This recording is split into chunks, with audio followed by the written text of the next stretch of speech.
Tonight, Columbia brings you as guest star Hollywood's genial character actor, Stuart Irwin.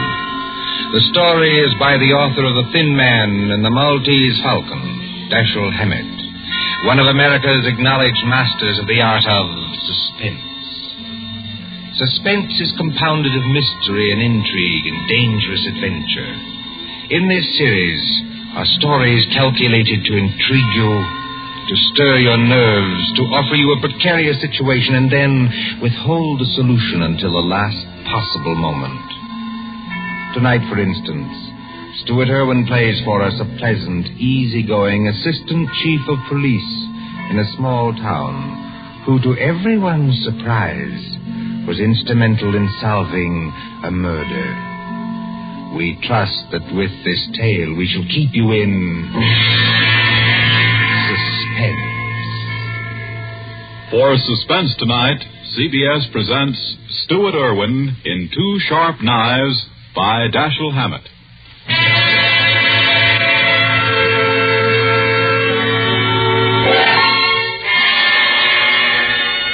Shortly after 2 a.m., a poker game had just broken up at Ben Camsley's, the doctor coroner of Deerwood City. Scott Anderson, Deerwood's chief of police, and Wally Shane, his assistant, were standing outside. Where are we heading for, Scott?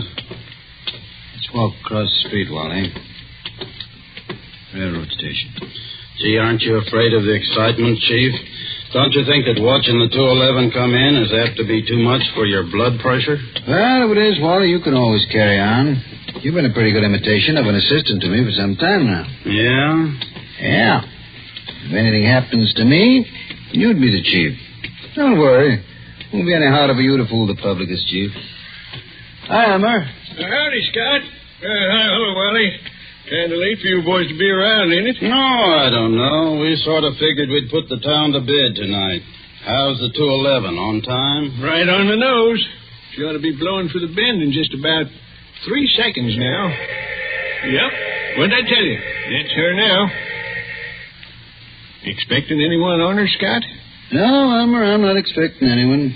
Wally and I just thought we'd come over and watch you come in, that's all. You know, Elmer, you never can tell who might get off, though. Dick Turpin, Henry Morgan, Jesse James, Jack the Ripper, or 6 officers of Murder Incorporated, or even your Aunt Gussie. I guess you're right, Wally. Well, here she be. Pardon me, gents, but I gotta be rolling the wagon out to the baggage car.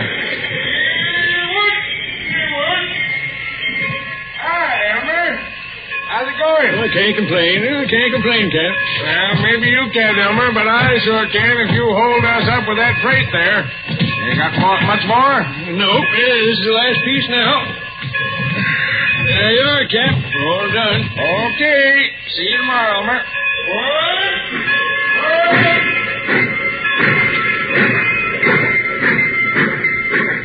Hey, Scott, do you see what I see?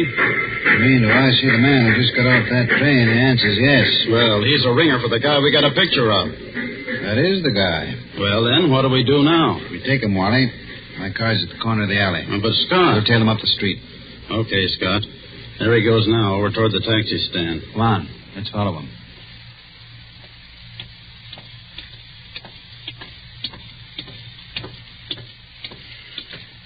Hello, Fireman. Huh? Why, I don't believe You're Lester Fireman, aren't you? Yes, I am. Philadelphia? Yes? I'm Scott Anderson, Chief of Police. What? Chief of... What's happened to her? Happened to who? Oh, no, you don't. No. Let me go. Hold You on. think you can pull that sort of stuff with me? You're Scott, very let me much get a mistaken. crack at that mug. No. Wait a minute. Wait a minute. Hold it, Wally. Well, Fireman? Oh, I'm sorry.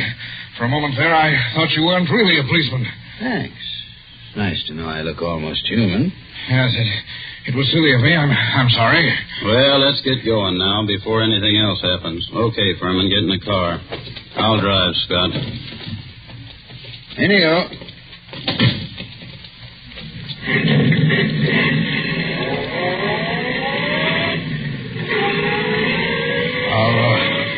Are you taking me to police headquarters? That's right. What for? Philadelphia? I don't think I understand. You understand that you're wanted in Philadelphia for murder, don't you? Murder? Why, that's ridiculous. Who told you that? Well, it's a cinch he didn't make it up. But wait, there must be... Take it easy now. Just wait till we get down to headquarters. And I'll show you what I mean.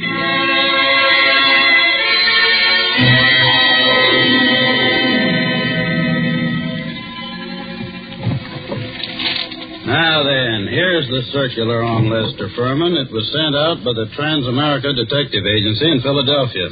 Take a look at it. Oh, $1,500 reward for the arrest and conviction of Lester Furman, alias Lloyd Fields, alias J.D. Carpenter, for the murder of Paul Frank Dunlap in Philadelphia on December 8th, 1942. Well? It's a lie. You're Furman, aren't you? Oh, yes, but... That's your picture on the circular, isn't it? Oh, yes, but I... Scott, I see you and Wally got Furman, huh? Oh, hello, George. You lucky stiffs. Now you two split $1.50 reward. I never seen nothing like it. You know, if it ain't vacations in New York at the city's expense, it's reward, though. Judge, someday, if you don't remember you're the jailer around here, not the D.A., you're going to be wearing your teeth on the outside of your lips, and I'll be the guys who arrange them that way. Savvy? Just because you caught a guy who's hot in Philadelphia. It's a lie. It's a frame-up. You can't prove anything. There's nothing to prove. I never killed anybody. I won't be framed. I won't be framed. Furman, take it easy. You're wasting your breath on us. Save it for the Philadelphia police. We're just holding you for them. But it's not the police. It's the Trans-America Detective... turn you over to the Philadelphia police. Mr. Anderson, Well, then there's nothing I can do now. There's nothing any of us can do till morning. You'll have to search you now, then we won't bother you any more till they come for you. But Wally, you look through his bag. I'll see what he's got in his pockets. Okay, Scott.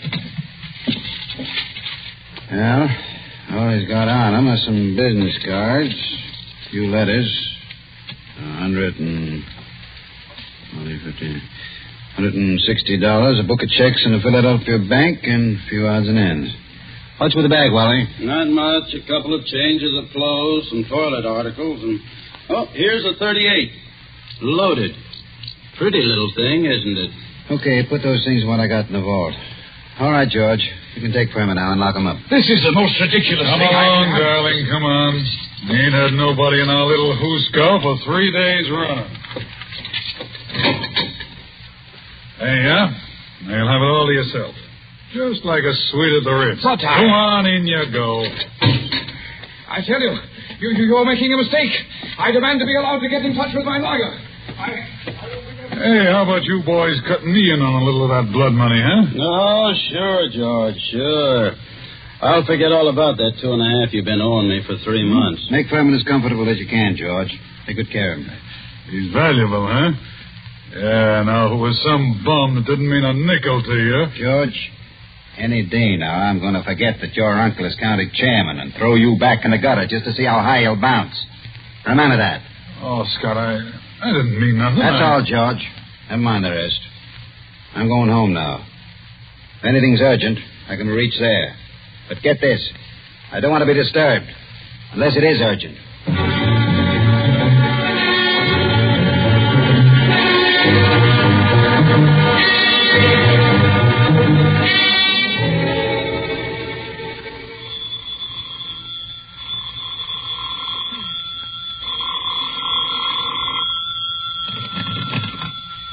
Hello.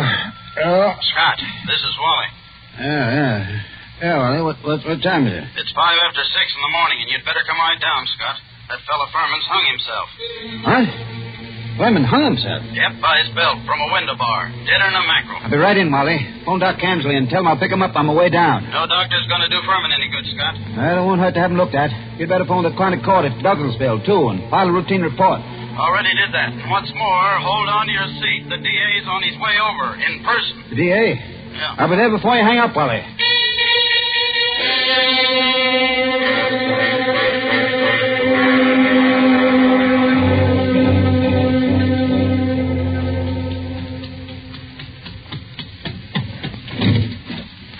Come on in, Chief. Ted Carroll, the DA's here, and he's plenty hot under the collar. What's he burning about? Oh, he's just mad, running up quite a phone bill on us, too. Been calling Philadelphia every couple of minutes since he got here. What kept you so long? I couldn't get the car started. Well, let's go in and see the old buzzard. Oh, Ted? Listen, Scott, what is all this? Oh, what? There's some funny business going on here. What's funny about it? Man hangs himself. Just another case of suicide. Sure, it was suicide. But I just telephoned Transamerica. Dug a guy out of bed there. And he said they'd never sent out circulars on Furman. Didn't know about any murder he was wanted for. All they could tell me about him was he used to be a client of theirs. I don't know what to say, Ted. I don't either. Oh, a fine chief of police you are. What on earth kept you so long? Car store. Came as quick as it could. Ain't you so crabby, Ted? Nothing. I guess it's just the district attorney and... Ah, now, come, gentlemen. Nobody'd know you two are staunch admirers of each other. Okay, Wally. Tell me, what do you make of it? Well, there's plenty wrong, Scott. First, that Transamerica thing. They never sent out circulars about Furman. And now, get this. I talked to the Philly police just before you came in. There wasn't even any Paul Frank Dunlap murdered. There wasn't? No. What did you get out of Furman before you let him hang himself? But he was innocent. Didn't you grill him? Didn't you find out what he was doing in town? Wally, didn't you? What for? He admitted he was Furman. The description fitted him. The photograph was him. The Transamerica Detective Agency is supposed to be on the level, ain't it? Philadelphia wanted Furman. We didn't. But Why, sure, Ted. If I'd have known he was going to hang himself. Yeah, but then if your aunt wore pants, he'd be your uncle. You said Furman had been a client of Transamerica. They tell you what the job they did for him was? His wife left him a couple of years ago, and he had them hunting for her for 5 or 6 months. But they never found her. They're sending a man up here tonight to look things over. Yeah, huh? Yes. Mm-hmm. Well, I'm going out and grab a quick bite. But I might as well tell you, Scott, there's going to be trouble over this. I know that, Ted. There usually is when somebody dies in a jail cell.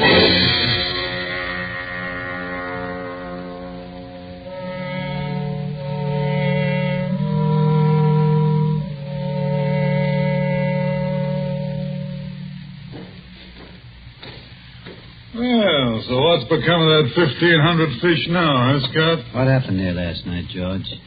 Nothing. Furman hung himself. Did you find him? Uh-huh. Wally took a look in here to see how things was before he went off duty, and he found him. You were asleep, I suppose. Well, I was catching a nap, I guess, but everybody does that sometimes, Scott. Even Wally sometimes when he comes in off his beat between rounds. Yeah, but I always wake up when the phone rings or anything. Oh, sure. Well, suppose I had been awake. Can't hear a guy hanging himself, can you? Did Doc Cantley say how long Furman had been dead? He done it about 5 o'clock, he said he guessed. Oh, you want to look at the remains, Scott? They're over at Fritz's undertaking parlor. Not now.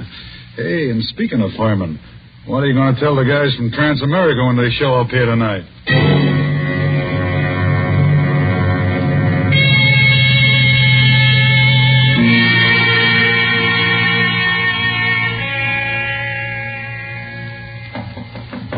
Come in. Oh, they told me I'd find you here. You're Chief Anderson, aren't you? Yes, that's right. I'm Carl Reesing, assistant manager of the Transamerica Detective Agency in Philadelphia. This is Mr. Wheelock, who was Lester Furman's personal attorney. Glad to know you, Mr. Racing. How do you do, Mr. Wheelock? How do you do? I know you gentlemen are already in possession of most of the details concerning Mr. Furman from the time he arrived in Deerwood until the time of his death. But perhaps you don't know that the police of most towns in our corner of the state have also received copies of this same reward circular. Take a look at it. I must say this circular is an excellent forgery. You're sure it's a forgery, Mr. Racing? Oh, yes, there's no doubt about it. But it's an excellent forgery. Tell me, Mr. Wheelock, was Mr. Furman a native Philadelphian? Oh, my, yes. He was a well-known, respectable, and prosperous citizen of Philadelphia. Married, I believe? In 1934, he married a 22-year-old girl named Ethel Bryan, daughter of a Philadelphia family. And the Furmans had a child? Isn't that right, Mr. Wheelock? Yes, born in 1936, but the child lived only a few months. Mr. Furman's wife disappeared after the child's death.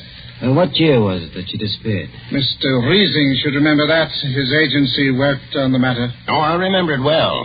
Mrs. Furman disappeared in 1937. We never heard anything of her again, although Furman spent a lot of money trying to locate her.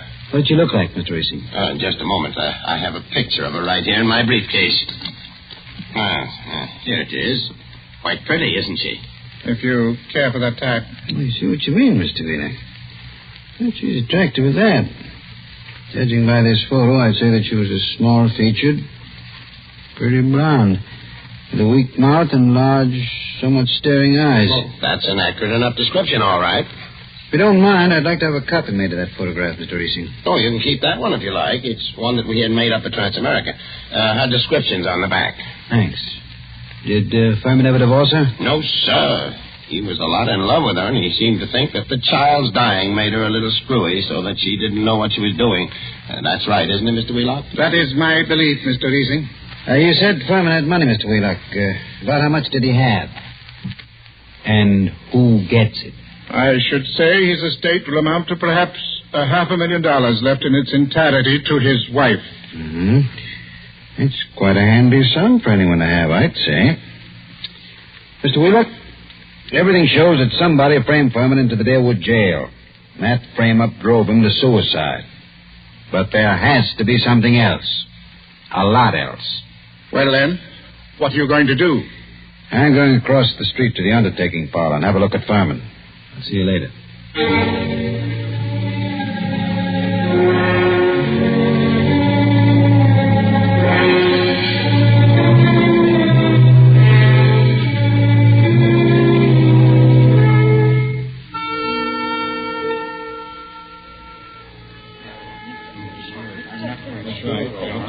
Hello, Doc. Hi, Scott. I figured you'd come over here to the undertaker's pretty soon. Send you mind, Doc. Let's get out of this crowd. I want to tell you something. I just got rid of 2 guys in my office. Let's go back there. Suits me. 2 of those bruises showed, Scott. What bruises? Furman. Up under the hair, there were 2 bruises. Why didn't you tell me? I'm telling you now, Scott. You weren't here when I made my examination. This is the first time I've seen you since then. Why didn't you spill the stuff about Furman's bruises when you were testifying at the inquest, then? I'm a friend of yours. Do I want to put you in a spot where people can say you drove this chap to suicide by 3rd degreeing him too rough? You're nuts. How bad was Furman's head? Well, Scott, that didn't kill him, if that's what you mean. There's nothing the matter with his skull. Just a couple of bruises nobody'd notice, and unless they parted the hair. I thought you ought to know, though. Yeah. Thanks, Ben. Yes, who is it? This is Fritz, the undertaker. Listen, Scott, there's a couple of ladies over here that want to take a look at Furman. Is it all right? Who are they? I don't know them. Strangers. What do they want to see him for? I don't know. Wait a minute. Can I please see him? Why do you want to see him? Well, I'm his wife. Furman's wife? Yes. Oh, certainly. I'll be right over. So long, Ben. I've got to go back to the undertaker's. So long, Scott.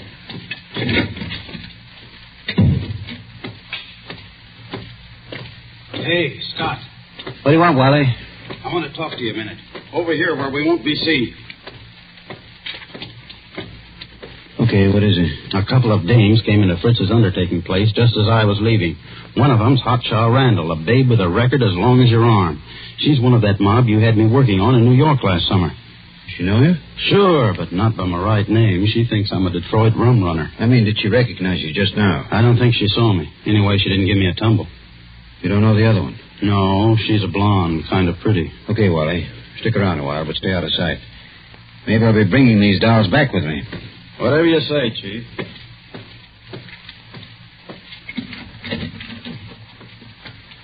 Oh, there you are, Scott. I wondered when you were coming.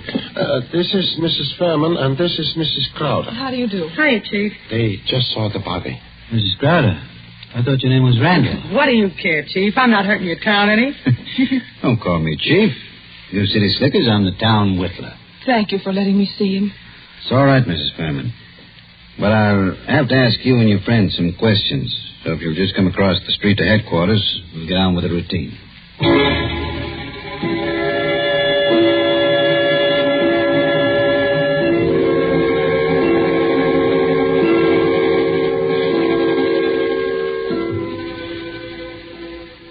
Before I ask any questions, I want to tell you something. Mrs. Furman, your husband didn't commit suicide. He was murdered. Murdered? Ah, Chief, we got alibis. We were in New York, and we can prove it. And you're likely to get a chance to. What brought you down here, anyway? Murdered? Well, who's got a better right to come down here? She was still his wife, wasn't she? She's got a right to look out for her own interests, hasn't she? Mm-hmm. It reminds me of something.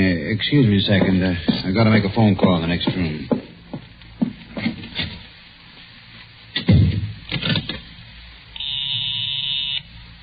Officer Hamill speaking. This is Scott. Yes? Is Wally around? No, he's not here. He said you told him to keep out of sight. I'll find him for you, though. Right. Tell Wally I want him to go to New York tonight. Send Mason home to get some sleep. He'll have to take over Wally's night trick. Oh.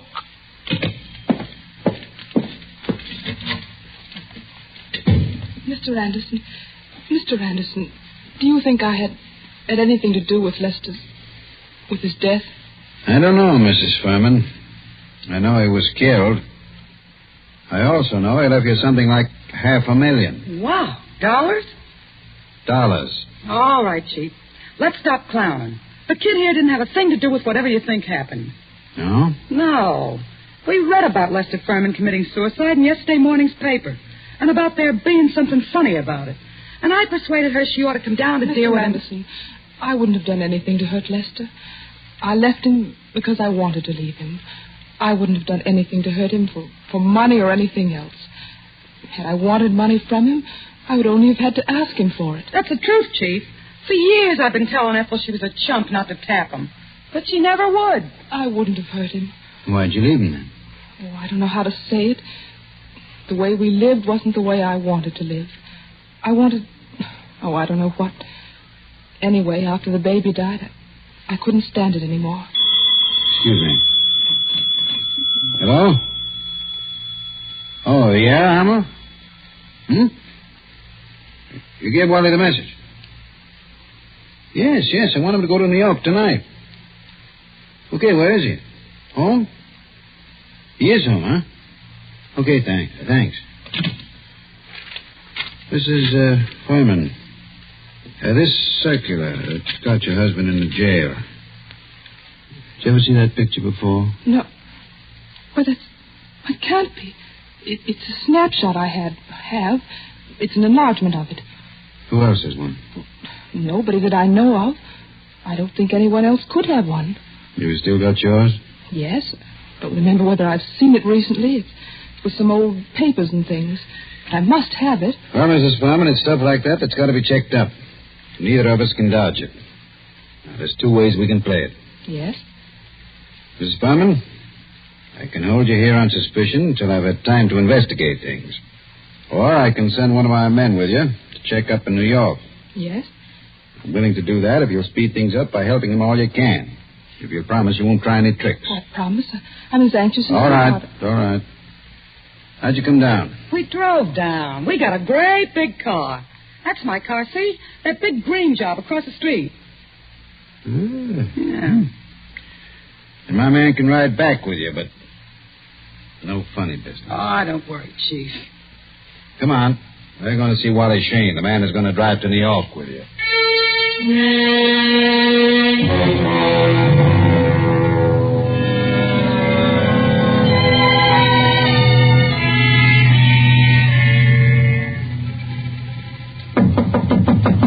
Wally?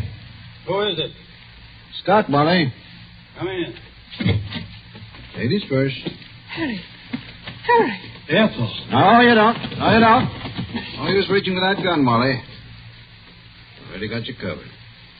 I guess you win, Scott. Yeah, I guess I do. Come along back to headquarters with me like a good little boy. Wally, you're under arrest. for murder.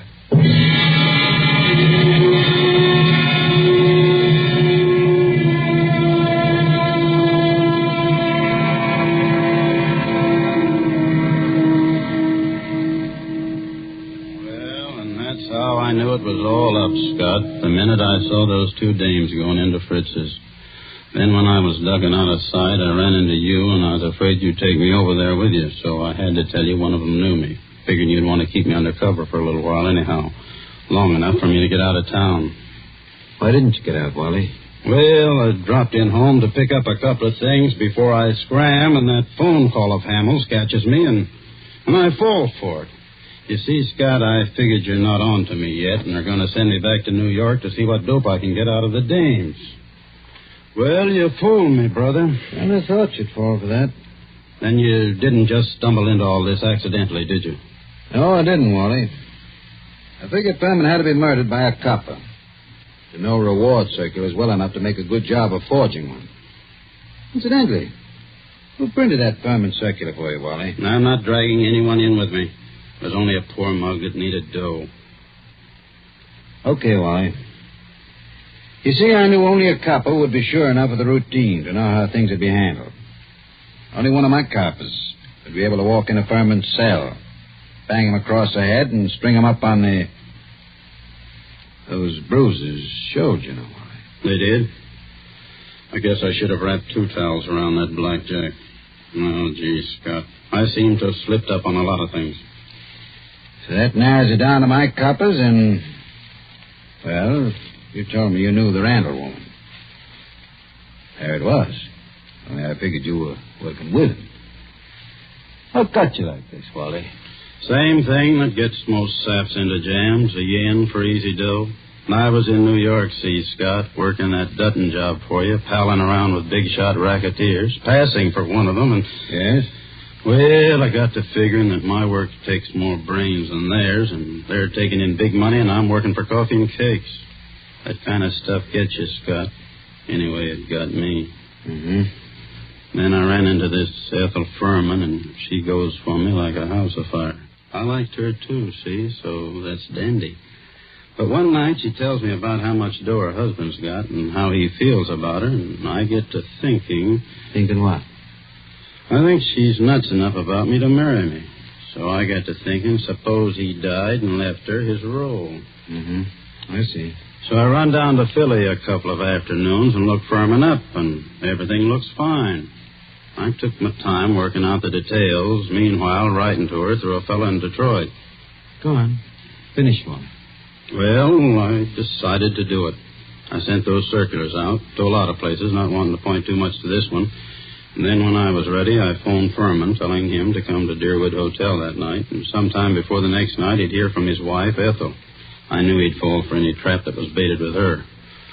Only I guess I'm not as sharp as I thought I was, Scott. Maybe you are, Wally. Maybe you are. That doesn't always help. Old man Camsley, Ben's father, used to have a saying, to a sharp knife comes a tough steak. Well, sorry you did it, Wally. I always liked you. I know you did, Scott. I was counting on that.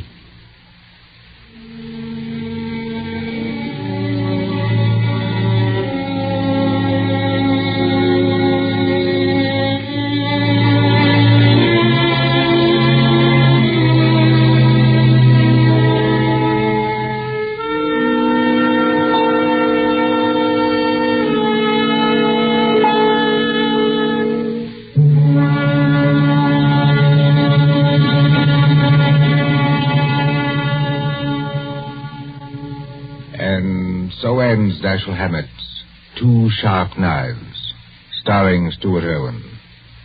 Tonight's story of Suspense. Columbia presents these tales of mystery and intrigue and dangerous adventure for your relaxation and enjoyment. Next week, Suspense will not be heard because of a special holiday broadcast. Columbia's review of the events of the year, 12 crowded months. which has been scheduled. On the following Tuesday, January 5th, there'll be another in this series. Same hour, 9:30 Eastern Wartime. William Spear, the producer, John Dietz, the director, and Bernard Herrmann, the composer-conductor, are collaborators on Suspense. This is the Columbia Broadcasting System.